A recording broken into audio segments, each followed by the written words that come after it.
강동원 손예진 아니었다. 영화인 3007명. 윤 대통령 직무정지 오른쪽 화살표 파면 구속하라. 긴급 성명. 영화감독 봉준호, 박찬호, 배우 김혜수, 문소리 등 영화인들이 참여한 윤석열 퇴진 요구 영화인 일동이 내란죄 현행범 윤석열을 파면 구속하라 라는 제목의 최종 성명문을 8일 공개했다. 한국독립영화협회, 여성영화인 모임, 한국영화 프로듀서조합, PGK, 한국영화제작가협회, 한국영화감독조합, DGK 등 총 81개 단체와 박찬욱, 봉준호, 장준환 감독 등 총 599명이 영화감독, 김혜수, 문소리, 고민씨 등 총 239명의 배우가 성명에 참여했다. 앞서 공개된 성명문에서 언급됐던 손예진은 배우가 아닌 제작 분야의 동명이인으로 드러났다. 강동원 역시 배우가 아닌 관객으로 밝혀졌다. 이들은 동명이인의 감독, 배우가 기사화되지 않도록 유의하시기 바란다 고 당부했다. 영화인들은 대한민국 존립의 가장 위험한 존재는 윤석열이다.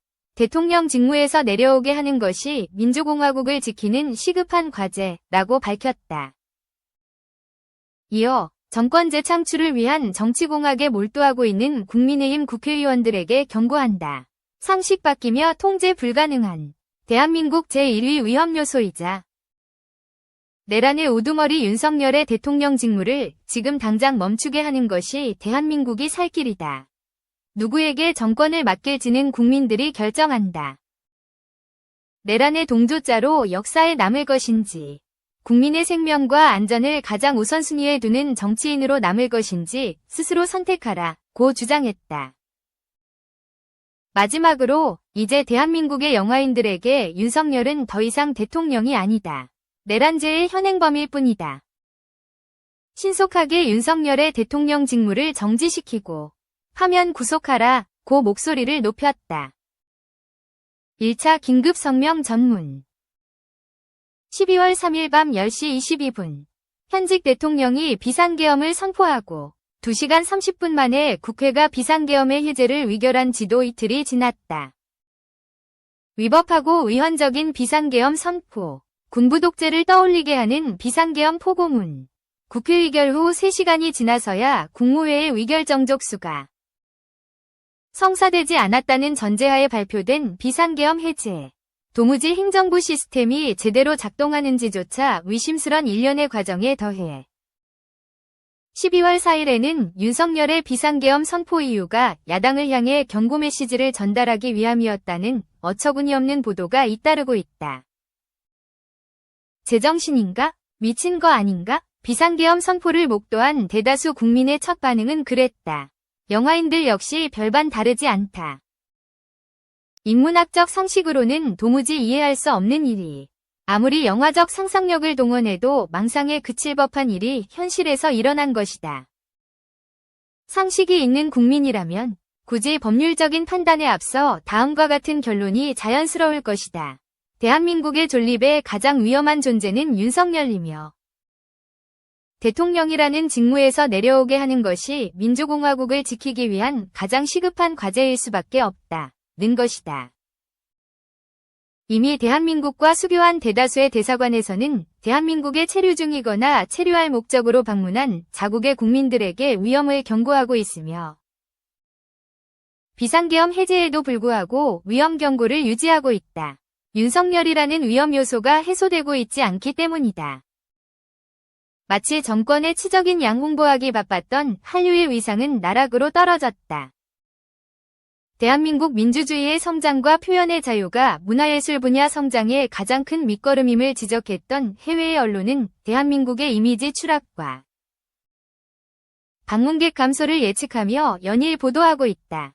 자신이 좋아하는 대한민국 아티스트의 안위를 걱정하는 우려의 목소리도 이어지고 있으며 외화환전을 거부당했다는 대한민국 국민들의 제보도 잇따르고 있다.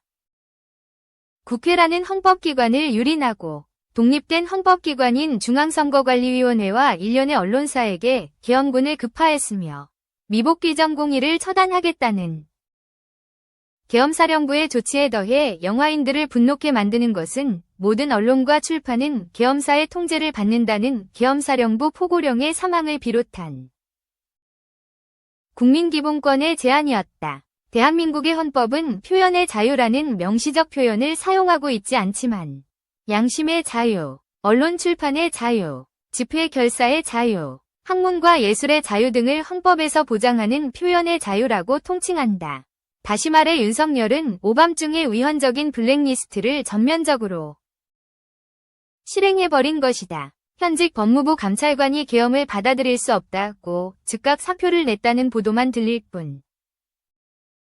현직 국무위원 누구도 사의를 표명했다는 보도 이외에 위법한 계엄에 맞서서 국민의 생명권을 지키기 위해 행동했다는 흔적은 보이지 않는다.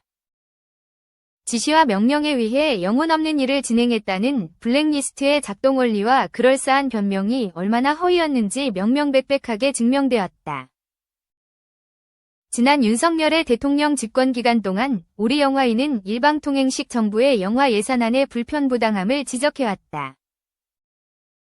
법률에 명시된 권한인 영화진흥위원회와 문화체육관광부의 예산 편성안은 윤석열의 일방통행식 폭거에 의해 좌초되었다. 야당의 국무위원 탄핵 시도와 예산안 처리 등이 비상계엄령의 근거라면 반국가 세력은 윤석열 본인이다.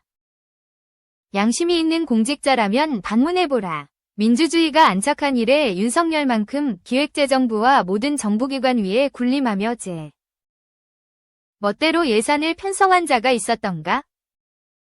작금의 혼란한 상황을 극복하고 추락한 대한민국의 위상을 극복할 수 있는 제1위 전제 조건은 윤석열의 대통령 직무수행을 정지시키는 것이다. 탄핵이 가장 빠른 길이라면 탄핵을 선택해야 할 것이고 그 이외에 파면시킬 수 있는 방법이 있다면 가장 신속한 길을 찾아야 할 것이다. 생방송을 통해 만천하의 내란죄 현행범임이 밝혀진 윤석열과 국방부 장관을 비롯한 계엄 세력들의 구속 및 단죄는 타협 불가능한 자명한 수순이다.